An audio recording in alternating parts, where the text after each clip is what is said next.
So John Cola with GrowingYourGreens.com. Today I have another exciting, yes, gardening episode for you guys. And this is going to be a very special one at that. So what we're going to talk today about is what many of you guys may believe in and many of you guys may think is hogwash. But you know, all I ask you to do is have an open mind. You know, we have a special guest today that's going to talk about chemtrails and all this kind of stuff. And you know, whether you think this is valid or not, you know, if you don't think it's valid, hey, just turn this off now, do yourself a favor, save yourself some time. If you think it is valid or are concerned or want to learn more, I encourage you to watch this video all the way through, because this is going to be one really educational video. I myself, I've seen planes in the sky and leaving stuff, and is that a chemtrail? I have no idea. But I'm open to learning more about this information so that at least I could make qualified and intelligent decisions on what I want to do in my life in my garden. And I want you guys to be watching this video with an open mind as well. So Ken, why don't you tell us how long you have been gardening? Gosh, at least 20 years. It's been a long, long time. And I sprout and garden, and because of my unusual background in engineering and natural health and medicine, I do things with particularly growing nutrient-dense foods that nobody else is doing. All right, Ken. So tell us more about these chemtrails or things that are, you know, these planes flying up, in, I don't know, about a minute. Tell us what these are. Okay. Well, in a nutshell, what chemtrails are simply, they are trails that come out of jets that don't dissipate from condensation. They have heavy metals in them, particularly aluminum, barium, and strontium. And for those that may think that it's just a conspiracy theory, you can go onto YouTube and you can search for David Keith geoengineering, and you can see Harvard professor, geoengineer David Keith, and other scientists at conventions talking about geoengineering using these metals. So it's not a secret. They're admitting to dumping 10 to 20 million metric tons of these metals into the skies globally every year. And there are two really good movies you can see with a lot of facts showing that this is not a conspiracy theory. There's What in the World Are They Spraying and Why in the World Are They Spraying, and those are both on YouTube. They're full-length feature movies and they're free on YouTube. So you can watch those and you can see this is not a conspiracy. It's scientific fact, and it's being done for a lot of different purposes. It's being done partially to help sell genetically engineered crops, because Monsanto has come out with patents on crops that can withstand these heavy metals in the soils. And of course, these heavy metals deplete and diminish and kill off organic crops, and not just crops, but also wild plants.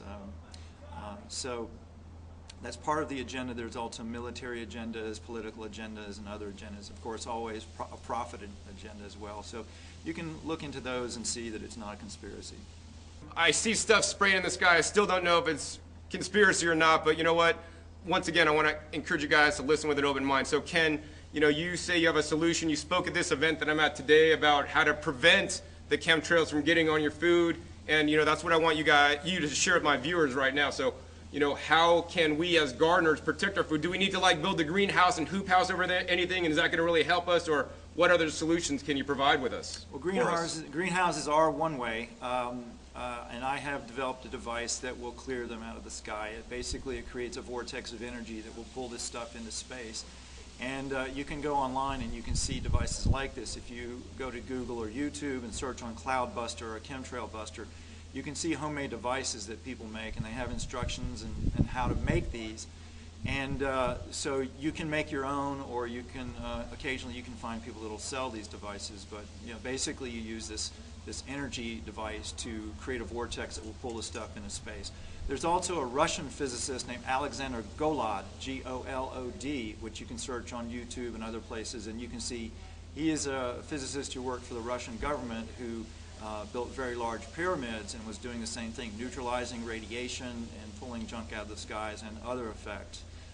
So you can also put microbes on your property, on your land, on your crops. There's something called effective microorganisms that you can mix with water and spray on your crops, and those will break down toxins into non-toxic elements and break them down into the soil. So you can do that as well. And then of course, if you get this stuff into your body, there are natural chelators like zeolites or algae or chlorophyll or brown seaweed extracts and things like that that can pull these heavy metals and toxins out of the body. Wow, wow. So tell us more about this device you said, because there's some other ways we could do, but this device sounds really interesting to me. It's like something you could make for a couple $100, and you know, once again, this device, I'm a skeptical person at heart, and I wouldn't put this out to you guys, to say, oh, I totally believe in this. I'm letting you guys know that I don't know about this stuff, and that's why I'm having him on my show today to share this important information with you. If one of you guys want to make one of these devices for me and send it to me, great, I'll use it and we'll see what the heck happens. So you're telling me if I make this device, I see chemtrails like that thing in the sky, and I have your device, it'll dissipate that trail? Mm-hmm. Or not just mine, but you can make your own. Like I say, if you go to YouTube and you search on Chembuster or Chemtrail Buster or Cloud Buster, you will see people showing how to make these devices, and basically what it is a combination of crystals and metal powders or shavings in resin, like fiberglass resin, and crystals have superconducting elements in them that when they are squeezed, they will produce what are called scalar fields, and it's those scalar waves coming off the scalar fields that will go up into the sky and clear these things. And so you can, just look at the videos on YouTube on how to make these things and make your own with, a few simple things. You can get at Home Depot and off of eBay, and some stuff you can even get for free. And, try it out, play with it, make your own devices, stick them outside and see what happens. Wow, that's really interesting. I know a lot of you guys right now are skeptical, and before you thumbs down me for having this video, because once again, I'm just trying to let you guys know what's out there.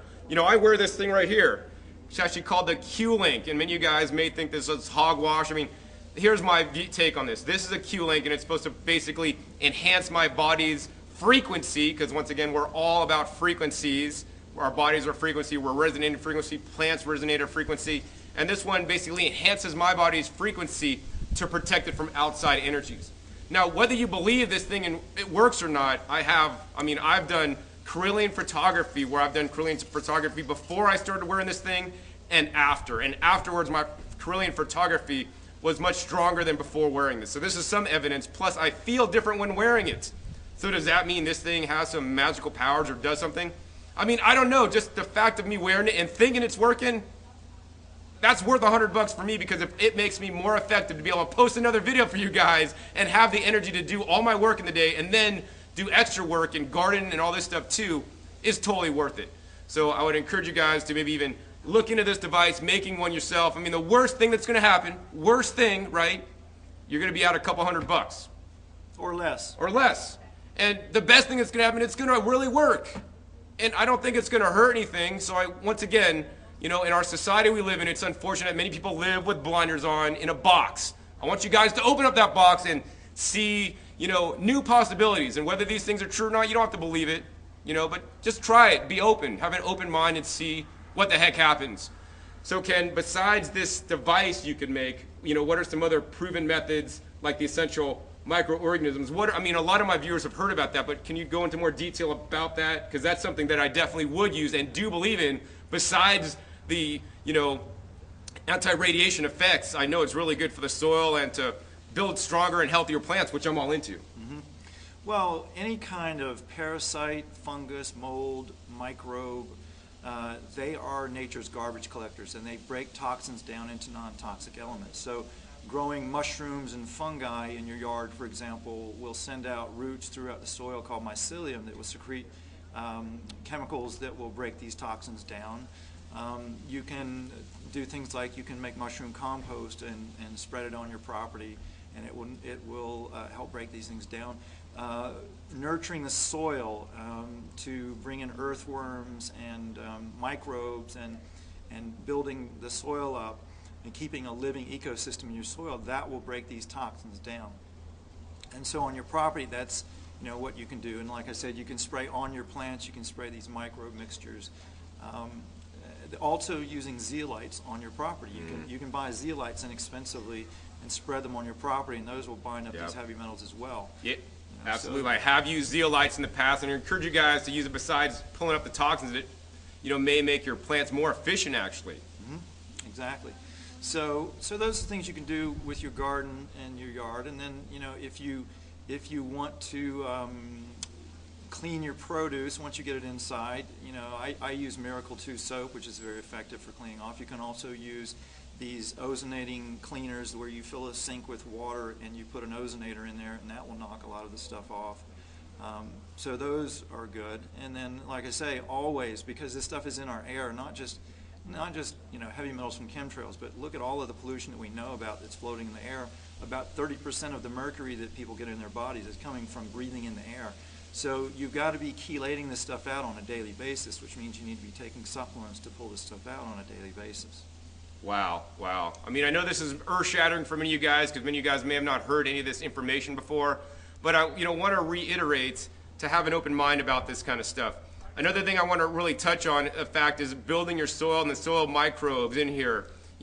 Although the chemtrails and all this stuff is not natural, the plants have had to deal with heavy metals in the soil, the radiation from the sun for millennia, and they've built special tolerances and special properties to do just that. So like the seaweeds, are really good at effectively pulling out some of these toxins. So even if you don't believe in all this hocus pocus stuff, use some seaweeds, not only because they're going to pull toxins out, but because they're also really good fertilizers for your garden. And so that's what I recommend you guys do, is build up the microorganisms, because you know what, in nature things work fine. It's only when humans get involved and start spreading extra crap that we don't need in our gardens and soils, like Ken is suggesting today. So Ken, any last words of wisdom for growing nutrient-dense foods like you said you have been doing for the past 20 years that my viewers may not be aware about? Yeah, there's a lot of things you can do to grow much denser nutrient food than what we've been conventionally taught. One thing is there's a product called Sea Crop.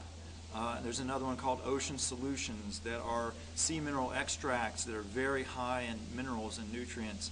And you water them down and you water your plants with them. You can foliar feed them if you're sprouting. In particular, sprouts don't have enough time to uptake nutrients through the soil much, so you can foliar feed and spray it on the leaves and they will absorb it. Also, these effective microorganisms, you can throw in mineral powders and ocean minerals and things like that into a ferment and make your own plant foods and feed them at the roots and feed them foliar, and you'll get much higher nutrient levels in the plants as well.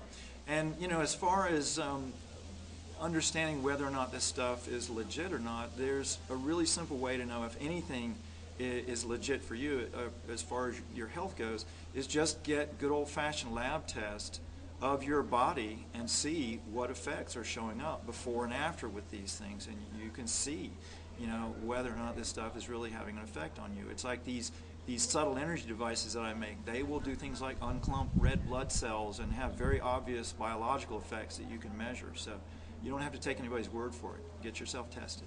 Wow, definitely wise words. I want to encourage you guys, to always build your soil, and he mentioned some sea mineral products. I recommend the product C90, and if you check my past videos, I have a way you guys could buy 10 pounds of it that once you dilute it will feed literally 2 acres for like $25 delivered anywhere in the United States. So be sure to check my past videos where I share how to also get things like rock dust and make your own compost teas for one low price, delivered anywhere, because some of these products can be very hard to find. All right, so Ken, I have one last question for you. How can somebody learn more about your work and get a hold of you if they want to contact you more with questions? Okay, well, my main website is freshandalive.com, and you can contact me through there.